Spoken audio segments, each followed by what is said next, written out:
দেখো কি বিষয়, আমাদের বিষয় কি? ভার্ব। ভার্ব বা ক্রিয়া। ভার্ব বা ক্রিয়া। ভার্ব বলতে আমরা কি বুঝি সাধারণত? ভার্ব বলতে সাধারণত কি বুঝি? অ্যাকশন ওয়ার্ডস। যে সমস্ত শব্দের মাধ্যমে আমাদের কোনো কাজ বোঝায়। যে আমি লিখছি, যেমন আমি লিখছি। লিখছি শব্দটা কি? ভার্ব বা ক্রিয়া। বলছে আমরা পড়ছি, আমরা পড়ছি। এখানে আমরা পড়ছি শব্দটা ক্রিয়া। বোঝা গেল? ইংলিশে তেমনই আমাদের বিভিন্ন যে সেন্টেন্সগুলো আমরা ব্যবহার করি সেই সমস্ত বাক্য বা সেন্টেন্সের মধ্যে কি আছে? ভার্ব নিশ্চয় রয়েছে। ভার্ব থাকবে। কি থাকবে? ভার্ব থাকতেই হবে। তাহলে যে সমস্ত শব্দগুলো এই ধরনের অ্যাকশন বোঝায় বা কাজ বোঝায় সেগুলোকে আমরা ইংলিশে বলি ভার্ব, বাংলায় বলি ক্রিয়াপদ। তার জন্য অ্যাকশন ওয়ার্ডস। এই ভার্বের যে সমস্ত ওয়ার্ডগুলো ভার্ব হিসাবে ব্যবহার হয় তার বিভিন্ন ভাগ রয়েছে। সব ভার্বগুলোকে কিন্তু একই রূপে আমরা দেখি না, বিভিন্ন জায়গায় বিভিন্ন ধরনের রূপ আমরা খুঁজে পাবো। বিভিন্ন ধরনের গ্রামার করতে গিয়ে আমরা এই ভার্বগুলোর ভাগ সাধারণত করে থাকি। হ্যাঁ, তার মধ্যে আমাদের প্রথমে যেটা পাই সেটা হচ্ছে প্রিন্সিপাল ভার্ব বা মেন ভার্ব। প্রিন্সিপাল ভার্ব বা মেন ভার্ব বলা হয়। প্রিন্সিপাল ভার্ব মানে প্রধান। প্রিন্সিপাল মানে মুখ্য বা প্রধান, যেটি বাক্যের মধ্যে সমস্ত কাজ সম্পূর্ণ করতে সহযোগিতা করে, বাক্যের অর্থ পূর্ণ করতে সহযোগিতা করে। যেমন এই সেন্টেন্সে আমরা এখানে একটা উদাহরণ দিয়েছি, হি ইটস রাইস, সে ভাত খায়। এখানে যে ভার্বটা রয়েছে আমাদের, এই ভার্বটা কি? এই ভার্বটা হলো প্রিন্সিপাল ভার্ব। এই সেন্টেন্সে প্রিন্সিপাল ভার্ব। এই ভার্বের অন্য নামও হতে পারে। হ্যাঁ, একটা ভার্বের একাধিক নাম হতে পারে। আমাদের গ্রামারের রুলস অনুসারে আমরা এক এক রকম গ্রামারে যখন যাব তখন এক এক রকমের কি পাবো? নাম পাবো। ঠিক আছে? অক্সিলারি ভার্ব, গত ক্লাসে শিখেছিলাম অক্সিলারি ভার্ব। অক্সিলারি ভার্ব মানে হচ্ছে সাহায্যকারী ভার্ব, সাহায্য করবে। অক্সিলারি ভার্ব হচ্ছে প্রিন্সিপাল ভার্বকে বা মেন ভার্বকে সাহায্য করতে সহযোগিতা করে, একেবারে অক্সিলারি ভার্ব। যেমন এখানে হি ইজ ইটিং রাইস আছে, এখানে এই ইজ ভার্বটা হচ্ছে কি ভার্ব? অক্সিলারি ভার্ব বা সাহায্যকারী ভার্ব। বোঝা গেল? 3 নম্বরে দেখো ট্রানজিটিভ ভার্ব। 3 নম্বরে ট্রানজিটিভ ভার্ব। ট্রানজিটিভ ভার্ব হচ্ছে সমাপিকা ক্রিয়া, সকর্মক ক্রিয়া। ট্রানজিটিভ ভার্বে মনে রাখবে সবসময় কি থাকবে? একটা অবজেক্ট থাকতে হবে। Transitive verb always tax an object. মনে থাকবে কি থাকবে? অবজেক্ট। এই ট্রানজিটিভ আর ইনট্রানজিটিভ এদেরকে পাশাপাশি শিখতে হয়। এটা আমাদের সাধারণত ভয়েস চেঞ্জে লাগে। তার কারণ আমরা জানি ভয়েস চেঞ্জে অবজেক্ট লাগে। কি লাগে? অবজেক্ট লাগে। ভয়েস চেঞ্জ যখন শিখবো তখন আমাদেরকে প্রথমে জানতে হবে ট্রানজিটিভ ভার্ব কি, ইনট্রানজিটিভ ভার্ব কি। তাহলে ট্রানজিটিভ ভার্ব হচ্ছে যে ভার্বে অবজেক্ট থাকবে। ট্রানজিটিভ ভার্ব হচ্ছে যে ভার্বে অবজেক্ট থাকবে। যেমন এখানে উদাহরণ দিচ্ছি, হি ইজ ইটিং রাইস। এই ইজ ইটিং এইটা হলো কি? ট্রানজিটিভ ভার্বের, আর এখানে এটা হলো অবজেক্ট, রাইসটা হলো অবজেক্ট। আমরা এটাকে ভয়েস চেঞ্জ করতে পারবো, এই সেন্টেন্সটাকে ভয়েস চেঞ্জ করতে পারবো। একই রকম ভাবে এই যে প্রিন্সিপাল ভার্ব দিয়েছিলাম, এই ভার্বটা প্রিন্সিপাল ভার্ব, সেই সঙ্গে একে কিন্তু আমরা ট্রানজিটিভ ভার্বও বলতে পারবো, কারণ এর অবজেক্ট রয়েছে। হ্যাঁ, অবজেক্ট রয়েছে। বোঝা গেল ট্রানজিটিভ? এবার ইনট্রানজিটিভ ভার্ব। ইনট্রানজিটিভ ভার্ব হচ্ছে সেই ভার্ব যে ভার্বের অবজেক্ট থাকবে না, যে ভার্বের অবজেক্ট থাকবে না। ট্রানজিটিভের ঠিক বিপরীত। ট্রানজিটিভের ঠিক বিপরীত মেরুতে দাঁড়িয়ে আছে ইনট্রানজিটিভ ভার্ব। দেখো এখানে হি ইজ ইটিং শুধু দিয়েছে, আর কিছু দেয়নি।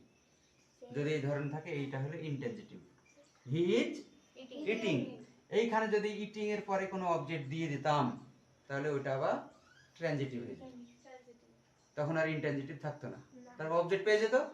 এখানে রাইস দিলাম বা ব্রেড দিলাম বা কুলফি দিলাম, আইসক্রিম দিলাম, যে কোনো একটা শব্দ দিয়ে যদি আমরা অবজেক্ট করে দিই তাহলে কি হবে? সেটা ট্রানজিটিভ ভার্ব হয়ে যাবে।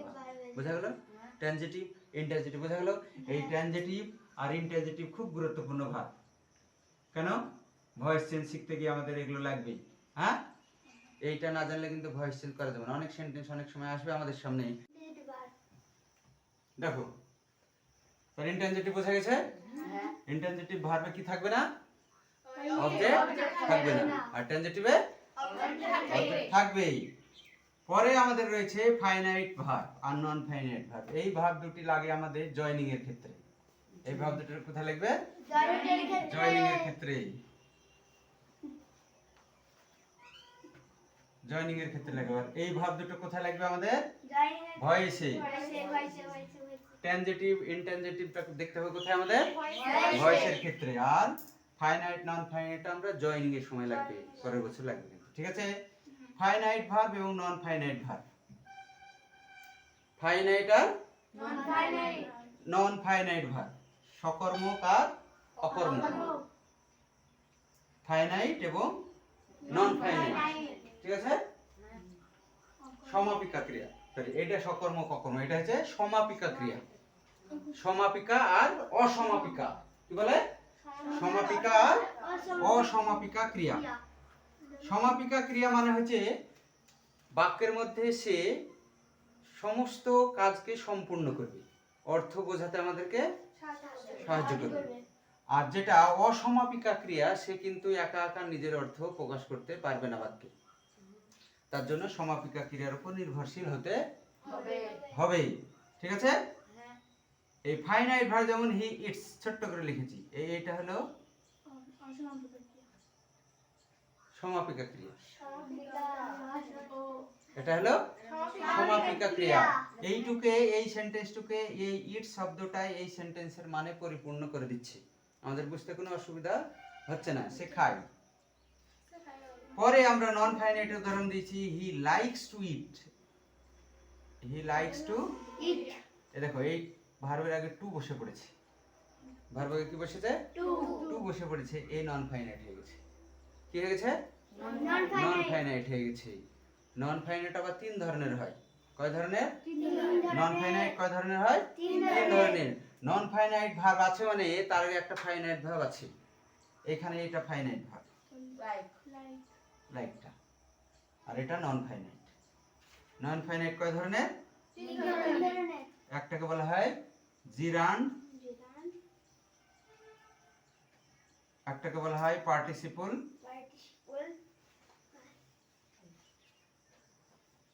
আর একটাকে বলা হয় ইনফিনিটিভ। কি বলে? ইনফিনিটিভ। এই তিনটে, এগুলো বিস্তারিত পরে আবার পড়তে হবে। তাহলে বোঝা গেল আমাদের এই যে 6 ধরনের ভার্ব পেলাম, এগুলো বোঝা গেল। আরেকবার, প্রিন্সিপাল ভার্ব হচ্ছে মুখ্য ভার্ব, অক্সিলারি ভার্ব হচ্ছে সাহায্যকারী ভার্ব, প্রিন্সিপাল ভার্ব সহযোগিতা করবে, ট্রানজিটিভ ভার্ব হচ্ছে অবজেক্ট সহ ভার্ব, ট্রানজিটিভ হচ্ছে অবজেক্ট সহ ভার্ব, ইনট্রানজিটিভ হচ্ছে অবজেক্ট বাদে ভার্ব, তারপর হচ্ছে ফাইনাইট ভার্ব হচ্ছে সমাপিকা ক্রিয়া সম্পূর্ণ করবে, বাক্যের অর্থ সম্পূর্ণ করবে। আর নন ফাইনাইট হচ্ছে অসমাপিকা ক্রিয়া, এ নিজে নিজে বাক্যের অর্থ সম্পূর্ণ করতে পারে না, সমাপিকা ক্রিয়ার সহযোগিতা নেই। বোঝা গেল? আর নন ফাইনাইট ভার্বকে আমরা আবার তিনটে রূপে পাই, একটা হচ্ছে জিরান্ড, পার্টিসিপল আর ইনফিনিটিভ। এগুলো পরে আবার বুঝতে হবে। এখানে টু আছে, এই যে টু, ভার্বের আগে টু বসলে এটাকে ইনফিনিটিভ বলে। বোঝা গেল? বোঝা গেছে? বেশ।